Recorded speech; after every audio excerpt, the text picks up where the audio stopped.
বাংলাদেশের 18 কোটি মানুষকে পথ দেখিয়েছে কিভাবে রাজপথে আন্দোলন করতে হয়, কিভাবে স্বাধীনতা সার্বভৌমত্ব টিকিয়ে রাখতে হয়, এজেন্সির রক্ষচক্ষুকে উপেক্ষা করে জনসাধারণের নেতা হয়ে উঠতে হয়। ওসমান হাদি এটা আমাদের সামনে প্রমাণ করে গেছেন।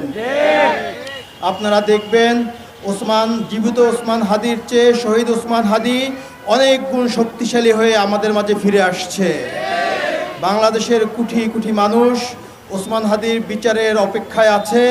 সরকারের কাছে আমি অনুরোধ করব, আপনারা যারা রাষ্ট্র ক্ষমতায় থাকাকালীন অবস্থায় ওসমান হাদিকে হত্যা করা হয়েছে, এই হত্যার দায় আপনারা এড়াতে পারবেন না। আপনাদেরও বিচার হবে, আজ হোক 10 বছর পরে হোক, বিচারের কাঠগড়ায় আপনাদেরকে দাঁড়াতেই হবে।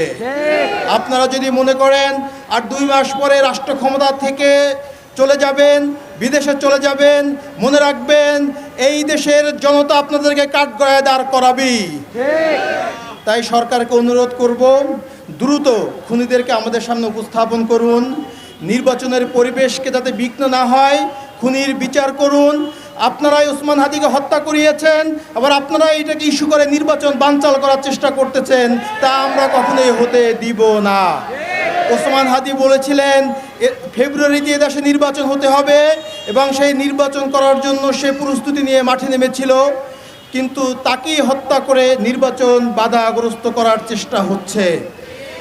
প্রিয় বিপ্লবী জনতা, আপনাদের কাছে অনুরোধ থাকবে, আজকে আমরা শহীদী শপথ পাঠ করার পরে পরবর্তী প্রোগ্রামের জন্য অপেক্ষা করব। পরবর্তী প্রোগ্রাম থেকে খুনিদেরকে গ্রেপ্তার করা না পর্যন্ত রাজপথ ছেড়ে আমরা যাব না ইনশাআল্লাহ। ওসমান হাদির বিচার যদি না হয়, আপনারাও একদিনে বাংলাদেশ থেকে পালাতে বাধ্য হবেন। যে এজেন্সির হয়ে, যে রাষ্ট্রের হয়ে আপনারা ওসমান হাদিকে হত্যা করেছেন, মনে রাখবেন ওসমান হাদি কোনো এজেন্সি, কোনো রাষ্ট্র, কোনো তাবেদারের কাছে কখনোই মাথা নত করে নাই। সে যদি মাথা নত করত, অন্য বিক্রি হওয়া নেতাদের মতোই সে সুখে জীবনযাপন করতে পারত।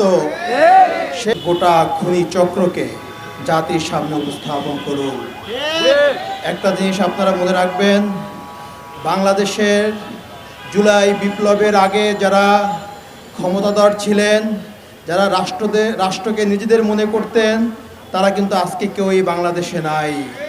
তারা পালাতে বাধ্য হয়েছে।